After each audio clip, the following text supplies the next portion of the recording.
Hello guys, welcome to Sir Box once again. आपका वापस फिर से बहुत बहुत स्वागत है। तो आज मैं बी फार्मेसी रिलेटेड जो वीडियोस डालने वाला हूँ, इससे आगे भी वो स्टडी की तरह भी होगी और नोट्स की तरह। थोड़ी तबीयत ख़राब है मेरी, तो वो इसके लिए सॉरी। और जी पैट रिलेटेड ज़्यादा कंटेंट ओरिएंटेड होगा ये, जिससे आपको एक शॉर्ट फॉर्म में मैं एक्सप्लेन करूँगा, ज़्यादा से ज़्यादा पॉइंट्स कवर करूँगा। इसका मैंने एक पूरा एक क्या बोलते हैं उसको स्कीम की तरह डिज़ाइन किया है इसे, और आप आगे भी देखते रहिए। हो सकता है थोड़ा डिले हो जाए, लेकिन मैं 1 या 2 दिन से ज़्यादा डिले नहीं करूँगा वीडियो डालने में। तो प्लीज़ बने रहिए, और विदाउट आपका भी और मेरा भी टाइम वेस्ट नहीं करते हैं, और शुरू करते हैं। तो once again welcome to Sir Box and thank you for supporting, और आगे भी सपोर्ट करते रहिए। जो भी ये वीडियो देखने आएगा, प्लीज़ मेरी कोशिश को आपके एक लाइक और सब्सक्राइब की उम्मीद है बस। तो ओके, स्टार्ट करते हैं। तो हमारा ये जो कोर्स की तरह मैंने इसे डिज़ाइन किया है, इसमें मैं क्या क्या इन्वॉल्व करने वाला हूँ या इंक्लूड करने वाला हूँ, इसे मैंने 4 वॉल्यूम्स में डिवाइड किया है। तो मैं वॉल्यूम 1 में फार्मास्यूटिक्स रिलेटेड सभी सब्जेक्ट्स जो आपके चारों ईयर्स में कवर होते हैं, वो सभी सब्जेक्ट इंक्लूड करने वाला हूँ, और उनके रिलेटेड जो भी मटेरियल है स्टडी का, उसके रिगार्डिंग जो भी सिलेबस है, वो सब मैं डिस्कस करने वाला हूँ। फिर हम वॉल्यूम 2 पे बढ़ेंगे, जिसमें फार्माकोलॉजी है। हम स्टेप बाय स्टेप ही जाएंगे इन सभी सब्जेक्ट्स के पीछे, जिसमें फार्माकोलॉजी है। फिर वॉल्यूम 3 में फार्मास्यूटिकल केमिस्ट्री है, और वॉल्यूम 4 में फार्माकोग्नोसी है। तो इन सभी सब्जेक्ट्स के ये जो मेन सब्जेक्ट्स हैं, इनके अंदर जो भी इंक्लूडेड सब्जेक्ट्स आते हैं, वो सब हम डिस्कस करेंगे 1 बाय 1। तो आप बने रहिएगा प्लीज़।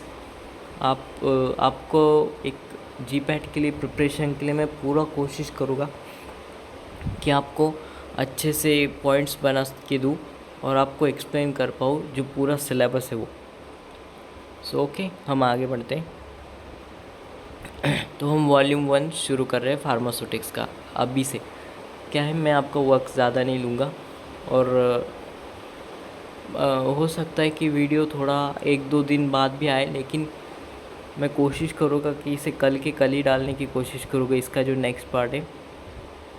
लेकिन कुछ प्रॉब्लम की वजह से हो सकता है 1 दिन डिले हो जाए, लेकिन अब हमने ये शुरू किया है, तो मैं पूरी कोशिश करूँगा कि मैं इसे एंड तक ख़त्म करूँ। सो वॉल्यूम 1 फार्मास्यूटिक्स है। उसके अंदर हम जो सबसे पहली सब्जेक्ट पे ध्यान देने वाले हैं, वो है फिज़िकल फार्मास्यूटिक्स, जिसके अंदर आप अगर सिलेबस में जाएंगे, जी पैट रिलेटेड सिलेबस ही देखिए, उसमें जो जो पॉइंट्स हैं वो हम सब उसी जो सिलेबस है उसके हिसाब से ही कवर करने वाले हैं। तो आप अगर ध्यान से वो सिलेबस देखेंगे, तो आपको लिंक समझ में आ जाएगा कि हम किस किस वे से इस सेशन में आगे जाने वाले हैं। ओके, तो हमारा जो वॉल्यूम 1 फार्मास्यूटिक्स, उसके अंदर चैप्टर 1 है हमारा फिज़िकल फार्मास्यूटिक्स, और अलग अलग सब्जेक्ट्स के अलग अलग चैप्टर नेम्स है, तो आप कंफ्यूज मत होइए। तो हमारा जो भी है फिज़िकल फार्मास्यूटिक्स, वो हमेशा चैप्टर 1 ही रहेगा। चलिए हम आगे बढ़ते हैं। तो हमारा ये जो लेक्चर्स होंगे हर सब्जेक्ट के अंदर, लेक्चर 1, लेक्चर 2, लेक्चर 3, इस तरह से ये पूरा डायग्राम रहेगा हमेशा। तो आपको ये बात समझ लेनी है। तो चलिए, आपका और मेरा टाइम वेस्ट नहीं करते, और शुरू करते हैं अपना कोर टॉपिक। तो फार्मास्यूटिक्स के अंदर फिज़िकल फार्मास्यूटिक्स, जो कि एक इम्पॉर्टेंट है। ऑलरेडी फार्मास्यूटिक्स पे सबसे ज़्यादा क्वेश्चंस आते हैं जी पैट में भी, और अगर आप फिज़िकल फार्मास्यूटिक्स पढ़ रहे हैं अभी, तो भी आपको ये काम आएगा। और जो फाइनल ईयर में है या थर्ड ईयर में है, प्रिपरेशन कर रहे हैं, अभी स्टार्ट कर दिए, उन लोगों के लिए भी ये बहुत अच्छा टाइम है शुरू करने का। और आप ये देख के अपने हिसाब से भी और स्टडी को बेहतर कर सकते हैं, इसी उम्मीद के साथ कि आप अच्छे से मेरे ये जो वीडियोज़ है आपके काम आ जाए, उससे हम शुरू करने वाले हैं। तो let's start. माइक्रोमेरेटिक्स and powder rheology. ये हमारा लेक्चर 1 होने वाला है। इस लेक्चर के क्या क्या कंटेक्स्ट होने वाले हैं वो मैं आपको बता देता हूँ। पहले तो हम इंट्रोडक्शन देखेंगे माइक्रोमेरेटिक्स का, फिर सेकंड हमारा पार्टिकल प्रॉपर्टीज़ को एक्सप्लेन करेंगे, फिर थर्ड हमारा particle size and particle size distribution के बारे में हम बात करेंगे, और फोर हमारा methods of particle size determination को हम अच्छे से एक्सप्लेन करेंगे। So let's move forward. सबसे पहले हमारा इंट्रोडक्शन है। तो माइक्रोमेरेटिक्स क्या है? Micromeritics is the science and technology which deals with the small particles. There are two types of properties for a particle to characterize. चलिए हम माइक्रोमेरेटिक्स को समझने की कोशिश करते हैं। बेसिकली क्या है? Physical pharmaceutics deals with the physical laws. जो भी फिज़िक्स के लॉज हैं उस पर बेस्ड जो भी हमारे फार्मास्यूटिकल एरिया में आते हैं हम उसके रिलेटेड ही बात करेंगे ज़्यादातर से। तो माइक्रोमेरेटिक्स ही ऐसी एक ब्रांच है जो science and technology which deals with the small particles, small drug particles, जिससे हम भी डील करने वाले हैं। हमारे फार्मेसी का जो कोर है, जो स्मॉल ड्रग पार्टिकल्स है, अगर उन्हें स्टडी करेंगे तो ही हमें वो कैसे काम करते हैं पता चलेगा, उनका क्या इंटरेक्शन होता है, वो किस तरह से रिएक्ट करते हैं, और उन्हीं की प्रॉपर्टीज़ को स्टडी करके हम अच्छे से अच्छा ड्रग बना सकते। तो इसीलिए ये ब्रांच ओरिजिन हुआ कि, और इसमें भी there are two types of properties for particle to characterize. अब इसमें किसी भी पार्टिकल के दो प्रॉपर्टीज़ होते हैं, हमेशा याद रखना। पहला होता है फंडामेंटल प्रॉपर्टीज़ और सेकेंड होता है डिराइव्ड प्रॉपर्टीज़। तो वन बाय वन हम दोनों के बारे में बात करते हैं। फंडामेंटल प्रॉपर्टीज़ क्या हो गई, तो चलिए हम वो देखते हैं। फंडामेंटल प्रॉपर्टीज़ वो हो गई जो उसमें नेचुरली प्रेजेंट है। जैसे कि कोई भी पार्टिकल है उसका सरफेस एरिया होता है जो ऑब्वियसली होना भी चाहिए, नहीं तो वो पार्टिकल होगा या नहीं होगा ये तो पता ही नहीं चलेगा। तो ये नेचुरली ऑकरिंग चीज़ है कि ये सरफेस एरिया होता है, इसका एक पार्टिकल साइज़ होता है, डिस्ट्रीब्यूशन होता है। किसी भी एक एरिया में कितने पार्टिकल डिस्ट्रीब्यूटेड होनी ही चाहिए, होगी तभी तो पता चलेगा कितने पार्टिकल्स प्रेजेंट है, उसका एक डिस्ट्रीब्यूशन है। फिर पार्टिकल नंबर है, पार्टिकल वॉल्यूम है, हर पार्टिकल का एक वॉल्यूम होता है, वो इस फंडामेंटल प्रॉपर्टीज़ के अंदर स्टडी होता है। पार्टिकल का एक शेप होता है, वो भी हम इसके अंदर स्टडी करते हैं माइक्रोमेरेटिक्स के अंदर। ये जो पार्टिकल नंबर है, हो कितने पार्टिकल्स प्रेजेंट है एक पर्टिकुलर एरिया में, वो भी हम काउंट कर सकते हैं। तो ये हो गई सारी fundamental properties of the particle. अब हम बात करेंगे द डिराइव्ड प्रॉपर्टीज़, यानी इन्हें हमने खुद से बनाया है पार्टिकल को और अच्छे से समझने के लिए। लाइक पोरोसिटी है, डेंसिटी है, बल्कीनेस है, और फ्लो प्रॉपर्टी या flow ability of the particle. तो ये सभी चीज़ें हम डिटेल में आगे स्टडी करने वाले हैं। सो लेट्स मूव फॉरवर्ड। तो सबसे पहले पार्टिकल साइज़ और पार्टिकल साइज डिस्ट्रीब्यूशन क्या होता है। Particle size is quoted as the diameter of the sphere that has the same weight or same volume or same surface area or same drag coefficient, sedimentation velocity or aerodynamic base diameter to the given particle. Particle size is क्या है कि quoted as the diameter of the sphere. किसी भी spare का एक diameter होता है। मान लीजिए कोई सर्कुलर पार्टिकल है और उसका एक डायमीटर है जो वेट के बेस पे है, जो उसका पूरा एक वॉल्यूम भी होगा। ऑब्वियसली वो स्पेस में कोई जगह तो लेगा ही, तो उसका एक वॉल्यूम है, उसका सरफेस एरिया भी उस डायमीटर के ऊपर है बेस। ड्रैग कोएफिशिएंट है, सेडिमेंटेशन की क्या वेलोसिटी है, जिससे हम हाइड्रोडायनेमिक और एरोडायनेमिक बेस स्टडी करते हैं।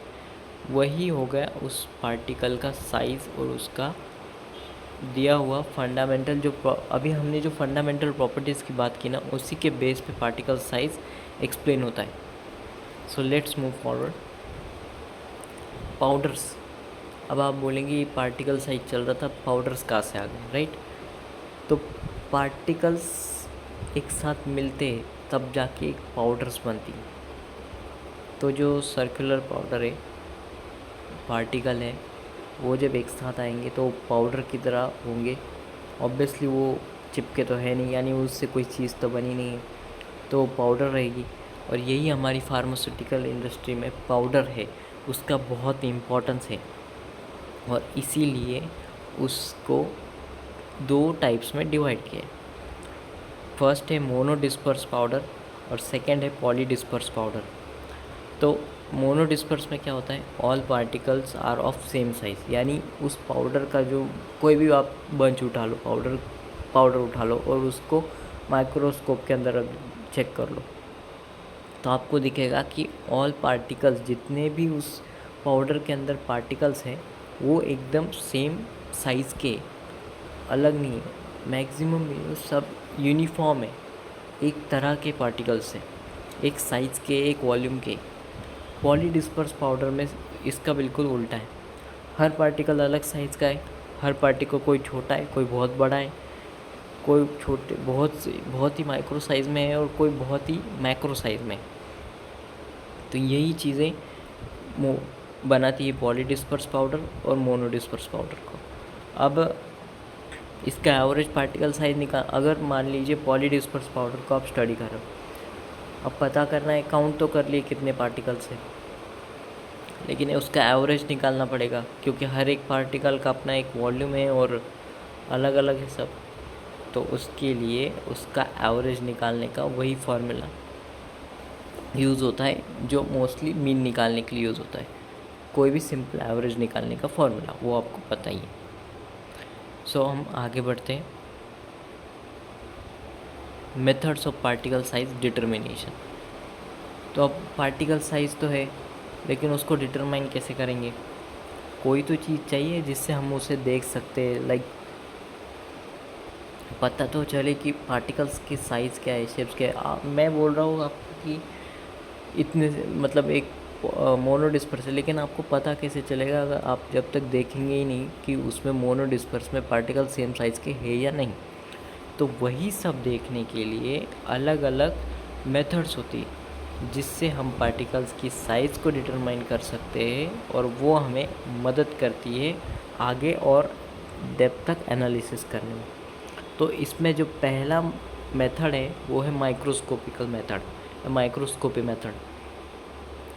इसमें range of analysis 0.001 to 1000 micron तक आप पार्टिकल को एनालिसिस कर सकते हो।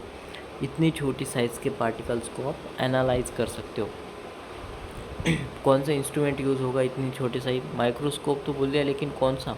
अपना रेगुलर वाला तो नहीं चलेगा, उसके लिए लगेगा ट्रांसमिशन इलेक्ट्रॉन माइक्रोस्कोप, या फिर स्कैनिंग इलेक्ट्रॉन माइक्रोस्कोप, या फिर ऑप्टिकल माइक्रोस्कोप। फिर आ गए इसके एडवांटेजेस। क्या है इस मेथड के एडवांटेजेस? ये मेथड के हैं, उस पार्टिकल के नहीं। मेथड के एडवांटेजेस है कि ये ईजी है, डिटेक्शन ऑफ एग्लोमरेट। अब एग्लोमरेट क्या हो गया? लम्स होते हैं, कभी कभी पाउडर्स के बहुत सारे पार्टिकल एक साथ जम जाते हैं, चिपक जाते हैं, तो वो एक जगह पे आके लम्स बनाते हैं, तो उन्हीं को एग्लोमरेट कहते हैं। या फिर इसका और एक एडवांटेज है frequency size distribution curve plotting. हम इसकी साइज से फ्रीक्वेंसी का कर्व प्लॉट कर सकते हैं, ये इस मेथड का एडवांटेज है। अब डिसएडवांटेज भी है, हर मेथड का एक अपना एक एडवांटेज और डिसएडवांटेज होता है, इसका भी है। इसमें हम डेप्थ एनालिसिस ऑफ पार्टिकल नहीं कर सकते, मतलब आप पार्टिकल को देख सकते हो 2D में, लेकिन वो कितना उसका हाइट है, क्या उसकी डेप्थ है, आप कुछ भी नहीं देख पाओगे। आपको बस पार्टिकल दिखेंगे, लेकिन उसकी जो 3D स्ट्रक्चर में होता है ना, कोई भी पार्टिकल 3D स्फीयर है, वो अगर ऊपर से देखोगे तो पता चलेगा कोई पार्टिकल है, लेकिन उसकी डेप्थ क्या है वो भी ज़रूरी होता है, क्योंकि हमें पता लगाना है कि उसका साइज़ क्या है, उसका वॉल्यूम पता चलेगा तो हम और भी डिटेल्ड एनालिसिस कर सकते हैं कि क्या है, क्यों है। तो हम सबसे पहला डिसएडवांटेज ये हो गया कि इसमें डेप्थ एनालिसिस नहीं कर सकते। फिर counting of particle makes process slow and tedious. आपको फोकस करना है, गिनना भी है पार्टिकल। आपने प्रैक्टिकल्स भी किए होंगे, चाहे फिज़िकल फार्मास्यूटिक्स में है वो प्रैक्टिकल जिसमें आपको पार्टिकल्स को काउंट करना है और आपको उसका एवरेज वगैरह निकाल के यूज़ करना है वो फॉर्मूला। तो ये इसका डिसएडवांटेज हो गया कि आपको पार्टिकल्स को काउंट करना है और जो ये प्रोसेस बहुत स्लो का आपने किया होगा तो आपको पता होगा कि ये बहुत ही एक गिनना है। यही कोई अगर ये मैनुअल है, अगर कोई मैकेनिकल इंस्ट्रूमेंट होता है जो हमें इंस्टेंटली बता देता है ये सब कुछ, तो कितना अच्छा होता ना। तो बस इसी प्रॉब्लम को आगे हम और अच्छे से एक्सप्लेन करेंगे कि क्या सच में ऐसा कोई इंस्ट्रूमेंट है भी या नहीं। तो जो हमारा सेकंड टेक्निक है, ये भी काफ़ी पुराना टेक्निक है, सीविंग का। अब सीविंग से क्या होगा? सीविंग एक कॉमन टेक्निक है, हमने घर में भी यूज़ होता है सीविंग। आटा छानने के लिए हम यूज़ करते हैं सीव। तो उससे क्या होता है, पार्टिकल्स सेपरेट होते हैं। तो पता चलता है कौन से पार्टिकल सेपरेट होने वाले हैं, क्योंकि सीव की साइज़ होती है, मैश की साइज़ होती है, हर चीज़। तो पता चलता है कि इस सीव साइज़ में कौन सा पार्टिकल पास हो रहा है और कौन सा पार्टिकल नहीं पास हो रहा है। तो इससे पता चलता है। तो इसका रेंज ऑफ एनालिसिस है 5 to 12,000 माइक्रोमीटर। इसमें बढ़ गया थोड़ा, लेकिन इंस्ट्रूमेंट क्या है, sieve calibrated by national bureau of standards. कोई आम सीव नहीं चलेगी, इसके लिए हमें चाहिए नेशनल ब्यूरो ऑफ स्टैंडर्ड से सर्टिफाइड सीव्स, जो उन्होंने अच्छे से कैलिब्रेट की होती है, उन्होंने प्रॉपरली डिज़ाइन की होती है, और जो आपको एक्चुअली वही सीव साइज़ मिलती है जो वहाँ पे लिखी है। तो ये उन्होंने स्टैंडर्ड सर्टिफाइड सीव्स होती है वो यूज़ होती है, तभी जाके ये सीविंग का इंस्ट्रूमेंट यूज़ कर सकते हो। इसके अंदर भी प्रॉब्लम्स है, कोई पार्टिकल साइकिल, वही फिर से पार्टिकल चिपक जाते आपस में तो वो पास ही नहीं हो पाते, तो इससे वो सीव बेकार हो गई। इससे पार्टिकल जब नीचे ही नहीं आएंगे तो पता क्या चलेगा कि कौन सी साइज़ में से कौन सा पार्टिकल पास हो गया। चिपक के बैठेंगे तो कहाँ से नीचे आएंगे। एग्जैक्टली। और इसमें भी और एक मेथड है, अनदर मेथड है जो एयर जेट सीविंग मेथड है। इसमें क्या होता है, एयर का जो जेट है ना, उससे पार्टिकल्स को पास किया जाता है सीव्स के ऊपर से, सीव्स के अंदर से, ताकि पार्टिकल जो है वो सेपरेट हो जाए और वही पार्टिकल्स बाहर आए। ये एक सीविंग का और वाला मेथड है। चलिए हम आगे देखते हैं sedimentation.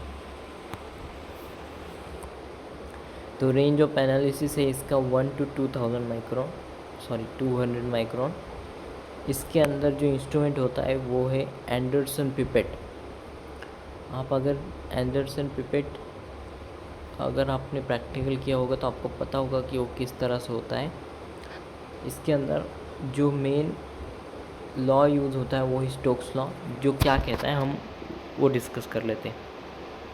Stokes law of sedimentation states that the terminal velocity of sediment particle is directly proportional to the square of particle diameter, the difference between the density of particle and liquid phase, and inversely proportional to the viscosity of the liquid. अब Stokes law है, इसके अंदर बताया जा रहा है कि किसी भी पार्टिकल का टर्मिनल वेलोसिटी डायरेक्टली प्रोपोर्शनल है उस पार्टिकल के डायमीटर के स्क्वायर के साथ, और the difference between density of particle and liquid phase and inversely proportional to the viscosity of the liquid. कोई पार्टिकल है, वो एक लिक्विड है, जो फ्लूइड है वो विस्कस है, उसके अंदर से नीचे बैठ रहा है। सेडिमेंट होना यानी नीचे बैठना। तो जो हल्का पार्टिकल से जो छोटा पार्टिकल है और जो बड़ा पार्टिकल है, कौन सा पार्टिकल पहले जाएगा? जो बड़ा पार्टिकल है वो पहले जाएगा, और जो छोटा पार्टिकल है वो लेट जाएगा, क्योंकि उसका जो डायमीटर है वो छोटा है। डेंसिटी और उस लिक्विड फेज की डेंसिटी ऑलरेडी उस पार्टिकल से अगर कम होगी मतलब पार्टिकल की डेंसिटी लिक्विड फेज से कम होगी तो ऑब्वियसली वो टाइम लेगा, और जितना हेवी होगा उतना जल्दी नीचे जाएगा। और inversely viscosity of the liquid.